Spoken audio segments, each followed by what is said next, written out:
বিপদে পড়বে, মা ঝাঁপিয়ে পড়বে, মা বিপদে পড়বে, সন্তান ঝাঁপিয়ে পড়বে, বাবা বিপদে পড়বে, সন্তান ঝাঁপিয়ে পড়বে, ভাই বিপদে পড়বে, আরেক ভাই ঝাঁপিয়ে পড়বে, আরেক ভাই বিপদে পড়বে, আরেক ভাই ঝাঁপিয়ে পড়বে।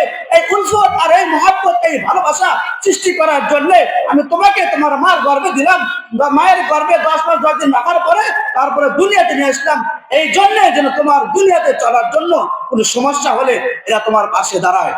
সুবহানাল্লাহ বলবেন না? আল্লাহ তাআলা এত নিয়ামত দিচ্ছেন, এত নিয়ামত দিলেন, এই জন্য তো যখন বান্দা কোনো বিপদে পড়ে মা এগায়, ভাই এগায়, আর বোন এগায়, সবাই এগিয়ে আসে। আল্লাহ তাআলা এই সিস্টেমের জন্য, এই মহব্বত, এই ভালোবাসার জন্য আল্লাহ তাআলা প্রথমে মার গর্ভে দিলেন, মার গর্ভে দিলেন, এরপর আমাদেরকে দুনিয়াতে নিয়ে আসলেন। একজন মা একজন বাবার মাঝে কি মহব্বত, কি ভালোবাসা! একজন বাবা সন্তানের জন্য কি করে, এত রাত দিন কষ্ট করে সন্তানকে মানুষ করার জন্য, সন্তানকে মানুষ করার জন্য নিজে কষ্ট করবে যেন আমার সন্তান কষ্ট না করে, নিজে নিজে রোদ্রে করে বৃষ্টিতে ভেজে সন্তানকে সুখে রাখার জন্য, সন্তানকে ভালো রাখার জন্য মার মাঝে আর সন্তানের মাঝে কি মহব্বত আর কি ভালোবাসা! দেখেন হাদিস শরীফে আছে, কোন সন্তান মারা গেলে মাকে কবরস্থলে যাওয়া নিষেধ। মা কখনো মায়ের সন্তানের কবরে নামতে পারে না। কেন নিষেধ করা হয়েছে? বলে এই জন্য নিষেধ করা হয়েছে, কোনো মা যদি কোনো সন্তানের কবরের নামে কবরকে কবরের ভিতরে রেখে দেয়, তাহলে ওই মার কবরটি উঠতে পারবে না, সন্তানের সাথে মাও কবরে শুয়ে পড়বে। এত মহব্বত, এত ভালোবাসা। এর চেয়ে বেশি মহব্বত করেন মহান রব্বুল আলামিন বান্দাকে, এর চেয়ে বেশি মহব্বত করেন মহান রব্বুল আলামিন বান্দাকে। 100 জন মার মহব্বত এক জায়গায় জমা করলে একটা নবীর মহব্বত উম্মতের প্রতি যেরকম, তার তুলনা হবে না। আর 100 নবীর মহব্বত এক জায়গায় করলে একজন আল্লাহ রাব্বুল ইজ্জত মহান রব্বুল আলামিন তার বান্দাকে যত ভালোবাসে তুলনা হবে না। এজন্য আল্লাহ তাআলা বান্দাকে এত মহব্বত করে, এত সুন্দর করে সৃষ্টি করলেন। এই জন্য আল্লাহ বলতেছেন, বান্দা তোমাদেরকে আমি এত কিছু দিলাম, এত সুন্দর চেহারা দিলাম, হাত দিলাম, পাও দিলাম।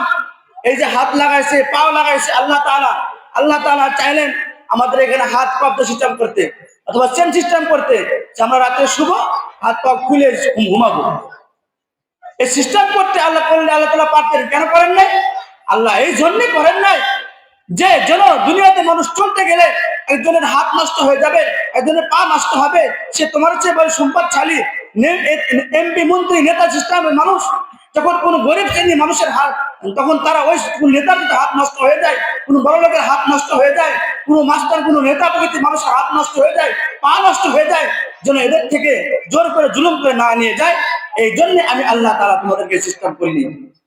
সুবহানাল্লাহ। আল্লাহ তাআলা আমাদেরকে এত এত নিয়ামত দিয়েছেন, তারপরেও আমরা আল্লাহর ইবাদত করি না। আল্লাহ বলতেছেন, ইয়া আইয়ুহাল ইনসানু মা গাররাকা বিরাব্বিকাল কারীম। এই দুনিয়ার মানুষেরা, তোমাদেরকে কোন জিনিসে আমি রব্বে কারীমের ইবাদত থেকে দূরে রাখলো? আমি আল্লাহ তোমাদেরকে এত এত সুন্দর নিয়ামত দিলাম, সুন্দর চোখ দিলাম, সুন্দর কান দিলাম, হাত দিলাম, পা দিলাম, সবকিছু এত সুন্দর চেহারা দিলাম, তারপরও তোমাদেরকে কোন জিনিসে আমি আল্লাহর ইবাদত, আমি আল্লাহর গোলামি থেকে তোমাদেরকে দূরে রাখলো? সেটা হলো মানুষের দুনিয়ার মহব্বত, দুনিয়ার ভালোবাসা। এই দুনিয়ার ভালোবাসা, দুনিয়ার মহব্বত মানুষকে রব্বে কারীমের ইবাদত আর দাসত্ব থেকে দূরে রাখছেন। এই জন্যে আমাদেরকে বড় খেয়াল করতে হবে যেন এমন দুনিয়া আমার ভিতরে না আসে, যেই দুনিয়া আমাকে আল্লাহ তাআলার ইবাদত আর দাসত্ব থেকে দূরে রাখে। এমন দুনিয়া যেন আমার অন্তরে না আসে যে আমি হারাম পথে চলে যাই। এজন্যে দুনিয়াতে এমন কিছু করবো না যার কারণে আমি বান্দা, আমাকে আল্লাহ তাআলা এত সম্মান, এত ইজ্জত দিয়ে সৃষ্টি করলো, এই সম্মান আর ইজ্জত যেন আমি ধরে রাখতে পারি। এই সম্মান আর ইজ্জত রেখে যেন নিয়ে যেন আমি আল্লাহ তাআলার দরবারে জান্নাতে মানুষ হয়ে দাঁড়াতে পারি। দেখেন, এই দুনিয়ার দাম আল্লাহর কাছে কিছুই না। আল্লাহ তাআলা বলেন, রাসূল হাদিস শরীফে আছে, রাসূল বলেন, লাউ কানাতিদ দুনিয়া তা'দিলু ইনদাল্লাহি, লাউ কানাতিদ দুনিয়া তা'দিলু ইনদাল্লাহি জানাহা বাউদাতিন মা সাকা মিনহা কাফিরান শারবা। ও দুনিয়ার মানুষ, যদি হাদিস শরীফে আছে, যদি এই দুনিয়ার দাম আল্লাহ তাআলার কাছে যদি একটা মশার পাখার পরিমাণ হতো, একটা মশার পাখার যে দাম, যদি এই পরিমাণ দাম যদি আল্লাহ তাআলা থাকতো, তাহলে আল্লাহ বলেন, রাসূল বলেন, আল্লাহ তাআলা এই দুনিয়াতে কোন কাফের মুশরিককে এক লোকমা খাবার, এক লোক পানি তাদেরকে দিত না।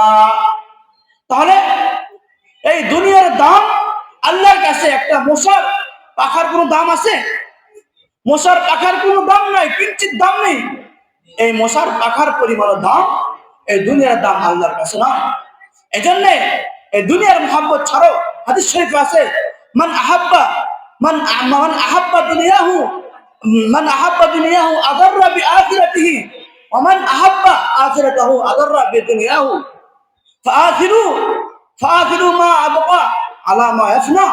হে দুনিয়ার মানুষ, যে ব্যক্তি দুনিয়াকে আখিরাতের উপর প্রাধান্য দিল, সে আখিরাতকে ধ্বংস করে ফেললো, সে আখিরাতকে ক্ষতিগ্রস্ত করে ফেললো।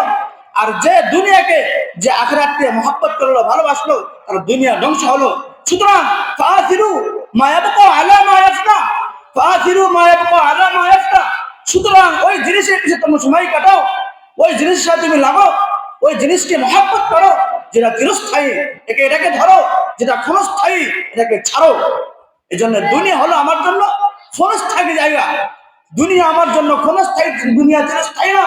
এই জন্য ক্ষণস্থায়ী দুনিয়াকে ছেড়ে আখিরাত আমার সুন্দর কেমন হয়, এই চিন্তা, এই চেতনা আমাদের সবাইকে করতে হবে। হযরত ইমাম গাজ্জালী রাহমাতুল্লাহি আলাইহি দুনিয়ার উদাহরণ দিয়েছেন। তিনি বলতেছেন, একটা উদাহরণ লিখছেন তার বইয়ে, যে একজন মানুষ, দুনিয়ার উদাহরণ দিচ্ছে, একজন মানুষ জঙ্গলে হাঁটতেছে। তো জঙ্গলে হাঁটতে হাঁটতে হঠাৎ করে দেখে একটা বাঘ তাকে ধাওয়া করতেছে। তো ওই মানুষটা বাঘের থেকে বাঁচার জন্য দৌড়াইতেছে। দৌড়ানোর পরে অনেকক্ষণ দৌড়ানোর পর দেখে সামনে একটা কোনো রাস্তা পায় না, জঙ্গল তো পুরো জঙ্গলে দৌড়াইতেছে, দেখে সামনে একটা কুয়া। সে ওই ব্যক্তি কুয়ার ভিতর তাকাইলো, যে আমি কুয়া দেখে বললো যে আমি এই কুয়ার ভিতর নামলে বাঘের ধাওয়া থেকে বাঁচতে পারবো। এই চিন্তা ভাবনা করে সে ব্যক্তি কুয়ার ভিতর তাকাইছে, কুয়ার ভিতর নামবে। এমন তো অবশ্যই দেখে কুয়ার ভিতরে একটা বিষাক্ত সাপ ফানা পাখি আছে, নামার সাথে সাথে তাকে ধ্বংসন করবে। সে ব্যক্তি চিন্তা পড়ে গেল, এখন কি করি?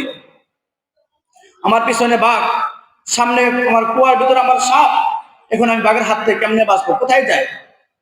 এমন অবস্থায় ব্যক্তি দেখতে পারলো, দেখেন গ্রাম দেশে যখন জঙ্গলে কুয়া হয়, কুয়ার আশপাশ দিয়ে লম্বা লম্বা লতা গাছের মতো হয়, লাউ গাছের মতো এরকম ঘাস হয়।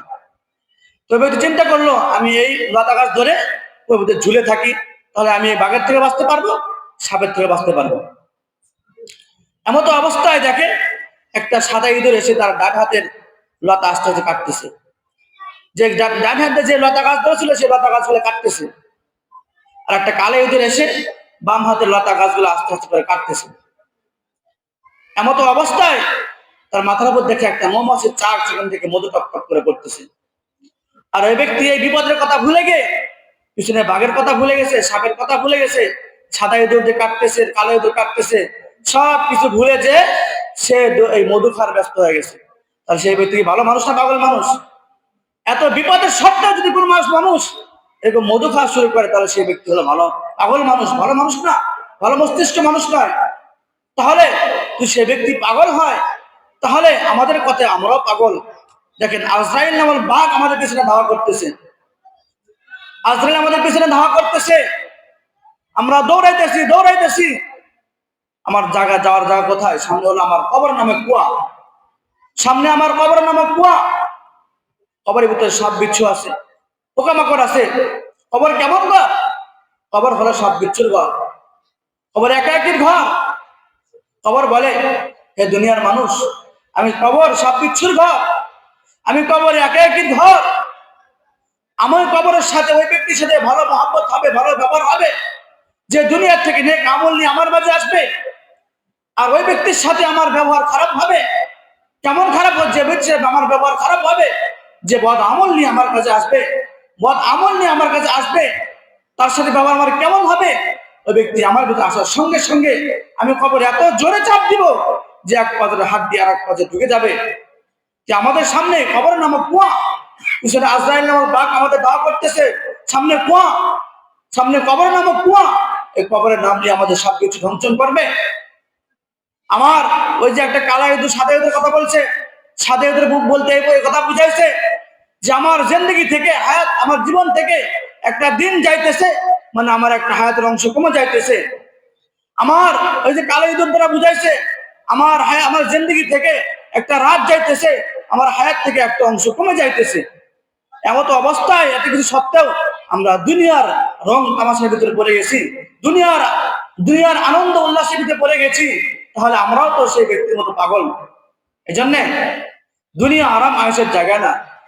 দুনিয়া তো পারাইছে আল্লাহ তাআলা বান্দাকে ইবাদত আর দাসত্ব করার জন্য। ऐसा इशरात के लिए दुनिया नहीं, ऐसा इशरात के लिए दुनिया नहीं, याद रखो बंदा है मेहमान नहीं, ऐसा इशरात के लिए दुनिया नहीं, इबरत कीजिए तमाशा नहीं। दुनिया आराम आयशेर जन्य आसि नाई, दुनियाते आल्लाह ताआला आमाके आपनाके आराम आयशेर जन्य पाठाय नाई।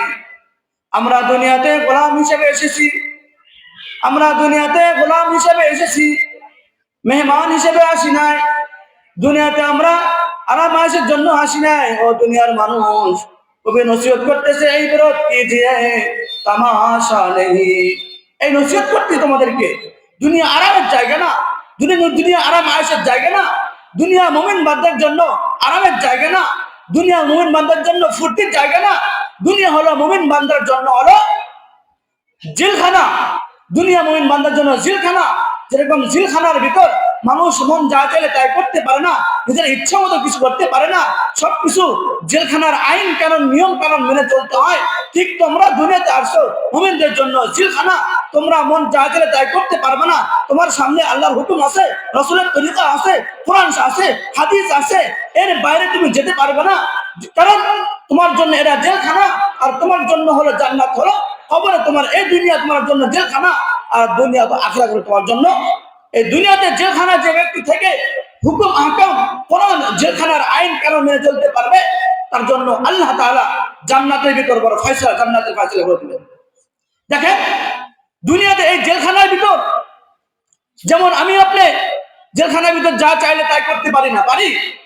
কারণ জেলখানায় কিছু করতে গেলে জেলখানার আইন মেনে চলতে হবে। জেলখানার যে জেলার আছে এদের হুকুম হাকাম মেনে চলতে হবে, নিজের মন মতো চলা যায় না। ঠিক তদ্রূপ দুনিয়াতে একজন খাঁটি গোলাম যারা মুমিন বান্দা, সে কখনো আল্লাহর হুকুমের বাইরে চলতে পারে না, কোরআনের তরিকা অনুযায়ী বাইরে চলতে পারে না, রাসূলের তরিকা ছাড়া অন্য কোনো তরিকা চলতে পারে না। কারণ তার জন্য দুনিয়া হলো কি জেলখানা।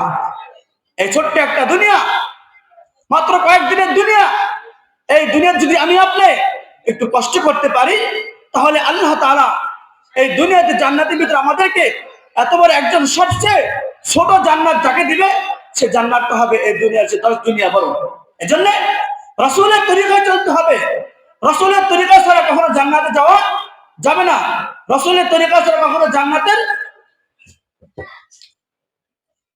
যাওয়া যাবে না। এজন্য ওই বলেন মুকিন্দার সাদি কে রাহে সফা, मुपिंदर सादी की राह सफा, जो आरब पे तुझ पर पाए मुस्तफा। ও শেখ সাদি, তুমি মনে করেছো মুহাম্মদকে বাদ দিয়া তুমি হিদায়াতের উপরে চলবা? তুমি মনে করেছো মুহাম্মদকে বাদ দিয়া সিরাতে মুস্তাকিমের উপরে চলবা? তুমি মনে করেছো মুহাম্মদকে বাদ দিয়া হিদায়াতের রাস্তায় চলবা? না না, সম্ভব না, সম্ভব নয়। আল্লাহ তাআলা কুল মাখলুকাতের হিদায়াতের জন্য, সিরাতে মুস্তাকিমে চলার জন্য, জান্নাতের পথে চলার জন্য একটা মাত্র আইডিয়াল বানিয়েছে, সেটা হলো মুহাম্মদ আইডিয়াল। মুহাম্মদ যা করেছে তোমাকে তাই করতে হবে। মুহাম্মদ যেমনি করতে বলে তোমাকে তেমনি করতে হবে। মুহাম্মাদের তরিকা ছাড়া, মুহাম্মাদের রাস্তা ছাড়া অন্য কোনো রাস্তায় তুমি জান্নাত যেতে পারবে না।